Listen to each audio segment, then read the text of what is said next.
Bismillahirrahmanirrahim. Ya ayyuhalladzina amanu taqullaha haqqa tuqatih wa la tamutunna illa wa antum muslimun.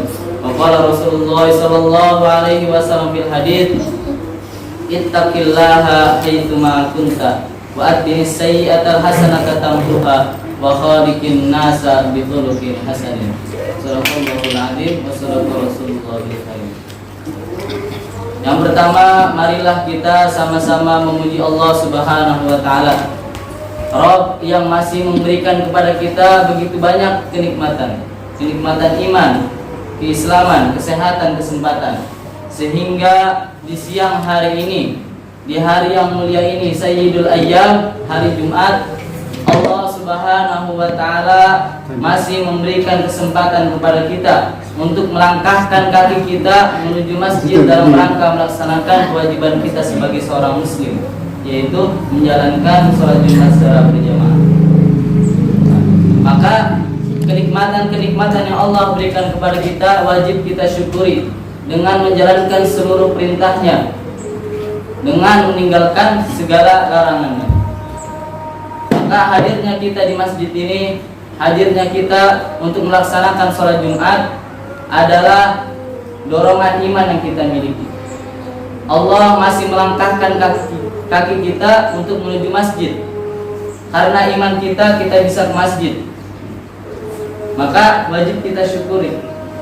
Karena tidak semua orang memiliki kenikmatan yang kita punya.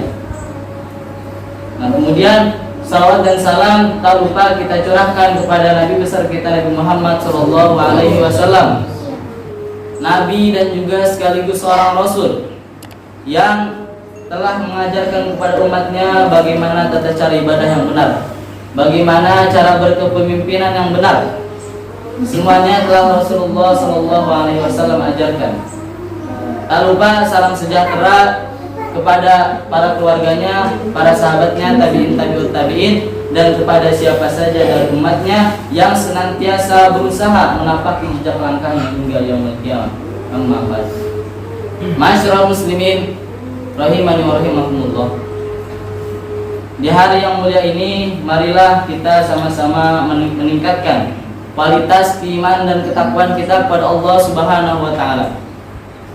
Karena orang yang paling mulia di sisi Allah bukan karena jabatannya, bukan karena kedudukannya, bukan karena harta, bukan karena kehebatannya, melainkan karena ketakwaan di sisi Allah Subhanahu wa taala.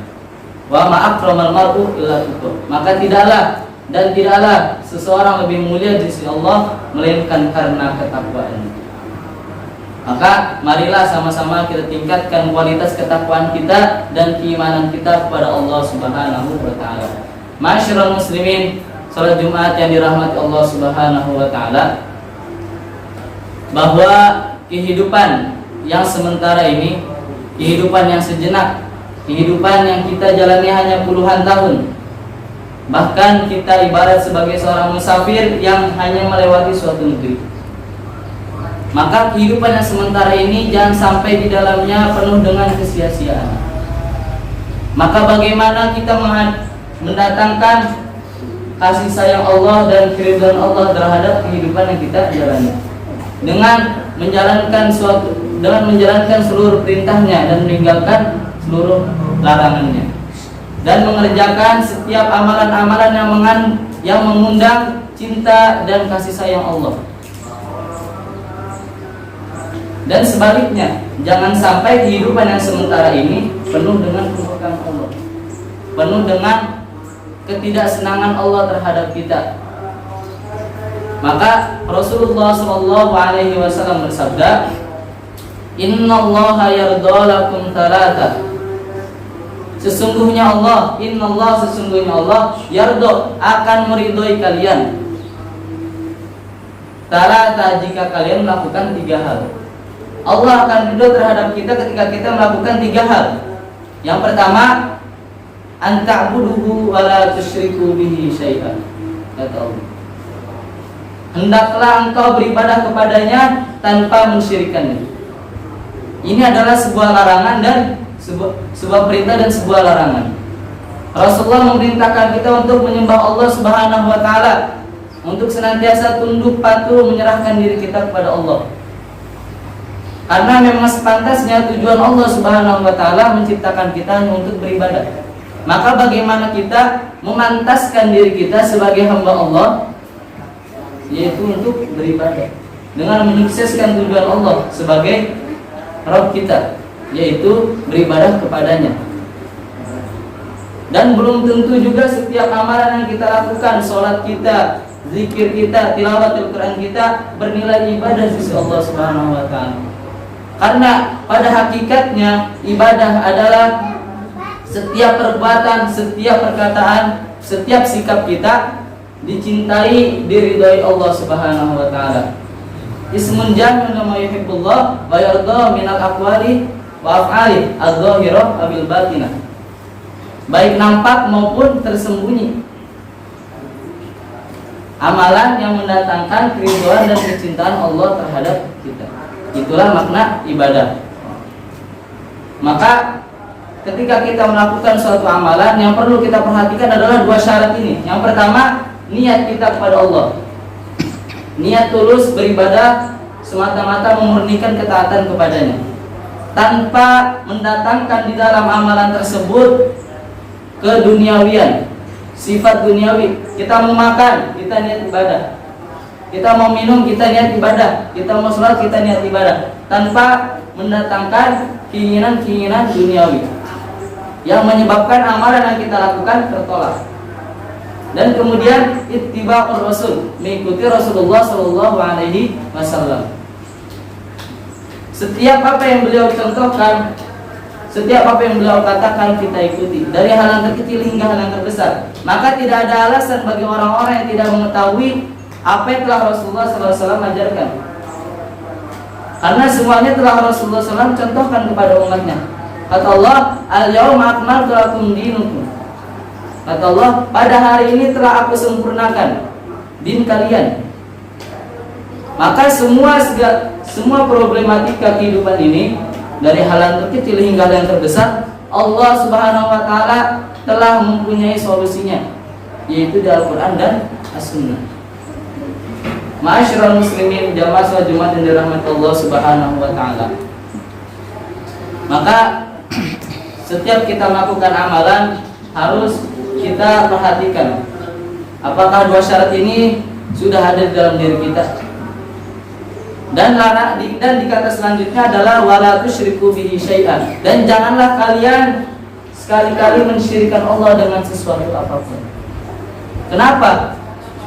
Karena merupakan kezaliman yang sangat besar. Inna syirka la dzulmun adzim, kata Allah. Sesungguhnya syirik itu merupakan kezaliman yang sangat besar. Menempatkan sesuatu tidak pada tempatnya. Seharusnya seorang hamba beribadah kepada Allah, harusnya seorang hamba mengabdikan dirinya kepada Allah, tunduk patuh, ini malah kepada selain Allah. Inilah disebut sebagai kezaliman yang sangat besar. Maka hati-hati orang melakukan syirik, Allah tidak akan mengampuni dosanya selain dia bertaubat kepada Allah Subhanahu wa taala. Ma'asyiral muslimin jamaah salat Jumat yang dirahmati Allah Subhanahu wa taala. Kemudian poin yang selanjutnya adalah amalan yang diridhai Allah adalah wa anta tasimu bihablillahi jami'a wa la tafarraqu. Dan di poin kedua ini pun ada perintah dan ada juga larangan. Perintah yang pertama wa anta tasimu bihablillah, berpegang teguh kepada tali Allah. Bihablillah, kepada tali Allah. Apa tali Allah? Hukum Allah, syariat Allah, Al-Quran dan As-Sunnah. Senantiasa kita erat-erat, kita pegang sekuat-kuat, kita hati-hati harus berada di atas Al-Quran dan As-Sunnah, berada di atas syariat Allah Subhanahu wa taala jami'ah, secara berjamaah. Maka bagaimana syariat Allah ini bisa dijalankan kalau tanpa berjamaah? Lalu bagaimana jamaah yang benar, berjamaah yang benar bagaimana? Maka Rasulullah sallallahu alaihi wasallam telah memberikan sen kepada kita, telah memberitahu. Kata Rasulullah, la nabiyya ba'di wa satakunu khulafa fataktsur. Tidak ada lagi nabi setelahku, melainkan banyaknya khalifah. Dulu Bani Israel dipimpin oleh seorang nabi, Nabi wafat digantikan oleh Nabi, Nabi wafat digantikan oleh Nabi. Maka ketika Rasulullah SAW wafat, digantikan oleh banyaknya seorang khalifah.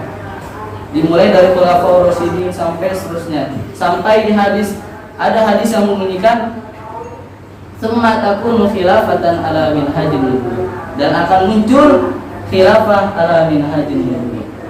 Maka khilafah ala minhajin nubuwah ini adalah janji Allah dan janji Rasulullah yang akan terjadi. Maka dalam menjalankan syariat Allah ini butuh wadah dalam menjalankan syariat Allah. Nah, wadahnya ini adalah sebagaimana telah Rasulullah SAW contohkan kepada kita, yaitu dengan berkepemimpinan Islam, mempunyai seorang pemimpin yang menegakkan hukum Islam atau disebut sebagai seorang khalifah. Setiap organisasi apapun, seburuk apapun organisasi, pasti memiliki seorang pemimpin. Organisasinya misalnya maling, maka pemimpinnya pun ahli dalam maling. Organisasinya apapun itu, pasti pemimpinnya pun mengikuti apa yang dari organisasi tersebut. Nah, maka Islam pun harus memiliki seorang pemimpin yang juga Islam, yang juga menerapkan ajaran Allah dan Rasulnya, berada di atas jalannya. Dan kemudian di kata selanjutnya, wala tafarraqu, dan janganlah kalian berpecah belah. Karena apa? Allah Subhanahu wa taala berfirman, wala takunu kalladzina tafarraqu, dalam surat Al-Imran 105. Dan janganlah kalian seperti mereka, yaitu orang-orang yang senantiasa memecah belah.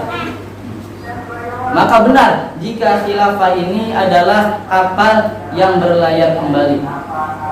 Setelah puluhan tahun menghilang, muncullah khilafah, berlayarlah khilafah. Maka orang-orang yang mengetahui dengan kemunculannya kapal tersebut, maka harusnya bahagia, harusnya menyambut dengan baik.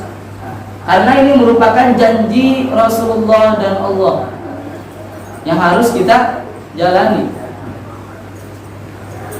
Karena tidak bisa menerapkan suatu hukum jika di dalamnya tidak ada wadah, tidak ada secara berjamaah. Wa atasimu bihablillah jami'ah, dan hendaklah kalian berpegang teguh secara berjamaah, secara keseluruhan.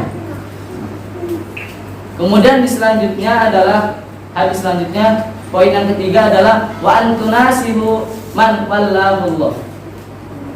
Masyarul muslimin jamaah salat Jumat yang dirahmati Allah Subhanahu wa taala. Kata Rasulullah, hendaklah kalian menasihati man wallahullahu alaikum. Man wallahullahu amarakum. Orang-orang yang Allah jadikan pemimpin di antara kalian, yang berhak memerintah kalian. Ada satu hadis menyebutkan bahwa man kariha min amirihi syai'an falyasbir fa innahu man kharaja minas sultani shibran mata mitatan jahiliyah. Barang siapa yang tidak suka, ada yang mendapati dari pemimpinnya sesuatu yang ia tidak sukai di dalam hatinya, falyasbir, kata Rasulullah, maka bersabar. Kita nggak boleh tidak menaati seorang pemimpin. Contohnya di kekhalifahan Abbasiyah, Mulkan Adon, Mulkan Jabariyah, banyak pemimpin-pemimpin yang tidak sesuai dengan para ulama. Apakah mereka boleh tidak menaati? Tidak, ya bahkan mereka wajib mentaati selama perintah tersebut berada di atas Al-Quran dan As-Sunnah. Maka kalau misalnya perintahnya keluar dari Al-Quran dan Sunnah, maka itulah yang tidak wajib ditaati. Maka sikap apapun yang mempunyai seorang pemimpin, baik itu keburukannya, selagi perintahnya itu baik, selagi perintahnya itu di atas Al-Quran dan As-Sunnah, maka kita wajib mentaati tanpa boleh melawan sedikit pun. Maka perintahnya wa antunasi. Kalau misalnya ada kesalahan dalam pemimpinnya, beri nasihat, beri masukan. Jangan kita marahin, jangan kita tidak suka kemudian kita melepas baiat kita. Nah, ini yang salah. Masyarul muslimin jamaah salat Jumat yang dirahmati Allah Subhanahu wa taala, maka pantaslah bagi kita untuk meraih keridhaan Allah Subhanahu wa taala. Karena ridha Allah itu mahal. Ridha Allah itu tidak dapat gampang, tidak didapat dengan cara yang gampang. Jika Allah sudah ridho kepada seorang hamba, maka Allah akan memberikan kehidupan yang bahagia baik di dunia maupun di akhirat. Kita cari akhiratnya dulu, dunia akan mengikuti. Barakallahu li wa lakum fil Qur'anil azim wa nafa'ani bima fihi minal ayati wa dzikril hakim. Wa taqabbalallahu minna wa minkum.